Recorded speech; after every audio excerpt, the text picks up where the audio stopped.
Wala naman.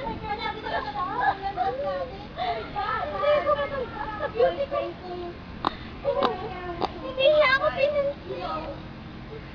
Yung babae eh. Tatandaan ko, mukha mo babae. Dito na lang tayo ka.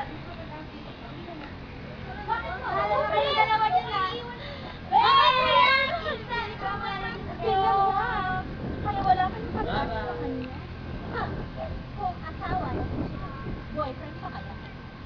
Tama ka dyan, girl.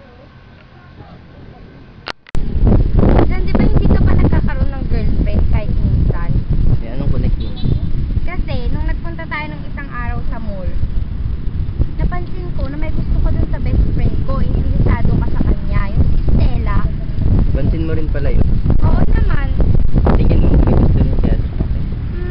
Kasi, hindi pa yung nagkaka-boyfriend eh, kahit minsan. Kaya, napansin mo, masungit siya sa mga guys. Oo nga eh, parang nakakatakot lapitan. Baka pwede ka namang gumawa ng paraan para magkalapit kami.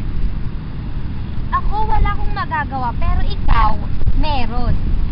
Natatandaan mo ba yung rest house natin sa Tagaytay? Oo.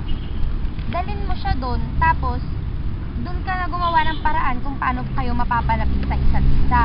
Mahilig si Stellang mamasyal sa mga park, tapos doon ka na gumawa ng paraan na para mapalapit yung loob niyo sa isa't isa. Cut.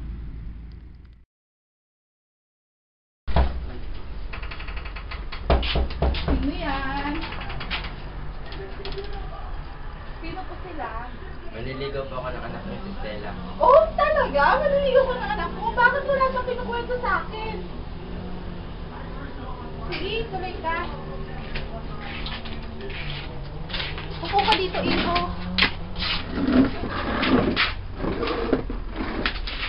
Ako dito, Iho. At bakit naparito ka? Aayain ko po sanang mamasyal sa Tagaytay ang anak niyo. Tagaytay? Talaga? Anong gagawin niya doon? Aalukin ko po sana siyang maging kasintahan ko. Kasintahan? Aba, talagang dalaga na yung anak ko. Sige, sa labas ka muna at gigisingin ko siya. Hindi po.